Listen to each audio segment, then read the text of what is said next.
اگر آپ قوس و قزح دیکھنے کے شوقین ہیں اور قوس و قزح کے بہترین رنگوں سے لطف اندوز ہونا چاہتے ہیں تو آپ کو امریکی ریاست ہوائی جانا پڑے گا۔ یہاں سمندر کی لہروں، پہاڑوں سے گرتی آبشاروں اور آلودگی سے پاک ماحول کی وجہ سے قوس و قزح کی بہتات ہوتی ہے اور ایسے دلکش مناظر وجود میں آتے ہیں کہ انسان ان رنگوں میں کھو کر ایسا سکون محسوس کرتا ہے جن کا اس نے کبھی تصور نہ کیا ہوگا۔ کیا آپ جانتے ہیں کہ میل فن ویلز اپنی صنف مخالف فیمیل ویلز کو متاثر کرنے کے گانا گاتے ہیں؟ ان کی آواز اتنی طاقتور ہوتی ہے کہ 1000 کلومیٹر دور تک فیمیل ویلز ان کو سن سکتی ہے۔ ان کے گانے کی آواز نہ صرف سطح سمندر پر سفر کرتی ہے بلکہ سمندر کی گہرائی میں بھی 2.5 کلومیٹر نیچے تک جاتی ہے اور پھر وہاں سے باؤنس ہو کر دوبارہ سطح سمندر پر واپس آتی ہے۔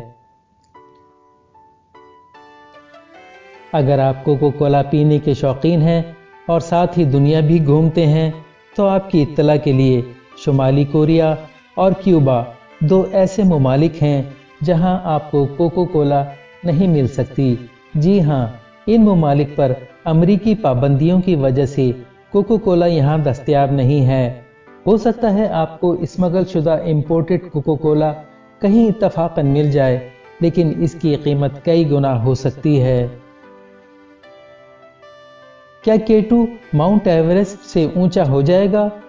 واشنگٹن پوسٹ کی ایک رپورٹ کے مطابق گزشتہ سال گرمیوں میں K2 کو سر کرنے والے ایک امریکی لانس اوون نے بتایا کہ اس دفعہ جب انہوں نے پیمائش کی تو پتہ چلا K2 کی اونچائی میں گزشتہ صدی کے وسط میں کی گئی پیمائش کے مقابلے میں 900 فٹ اضافہ ہو چکا ہے۔ پچھلی پیمائش کے مطابق K2 کی اونچائی سطح سمندر سے 28,250 فٹ تھی۔ ان کے خیال میں اگر اسی طرح K2 کی اونچائی میں اضافہ ہوتا رہا تو K2 ماؤنٹ ایورسٹ جس کی اونچائی 29,028 فٹ ہے سے 122 فٹ زیادہ اونچی ہو سکتی ہے۔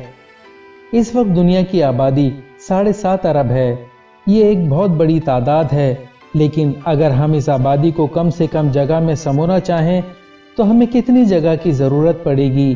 نیشنل جیوگرافک کے مطابق اگر ہم دنیا کے تمام انسانوں کو ایک ساتھ کندھے سے کندھا ملا کر کھڑا کر دیں تو دنیا کی پوری آبادی 500 مربع میل کے علاقے یا امریکہ کے ایک شہر لاس اینجلس میں سما سکتی ہے۔